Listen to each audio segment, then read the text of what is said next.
வீட்டை ரெண்டு கத்தி கொண்டு வந்து கடலுக்கு போக மாட்டேன். இப்போ கடலுக்கு வந்துட்டோம். இப்போ என்ன சொன்னா இங்கே வந்து இந்த இதை சாப்பிட்டு கொண்டு இருக்கிற குளிக்கிற ஐடியா இல்லையா உனக்கு? எனக்கு நீந்த பயம், எனக்கு நீந்த தெரியாது. அங்கே வேறு தூரத்தில் வேறு உணவு பின்னி நிற்கிறார்கள் எல்லாம் நீந்தல் தெரிஞ்ச கடலுக்கு வந்து குளிச்சோன்னு இருக்கிறாங்க.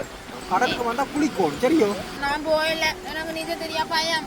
இந்த கதையெல்லாம் தெரியுதா? அது போய் குளி நான் பார்த்து நிற்கிறேன் சரியா? இப்பதான் போயிட்டு வா. ஓ தூக்கம் நோடு. ஓகே, அப்ப நான் போட்டு வரேன். போயிட்டு வா.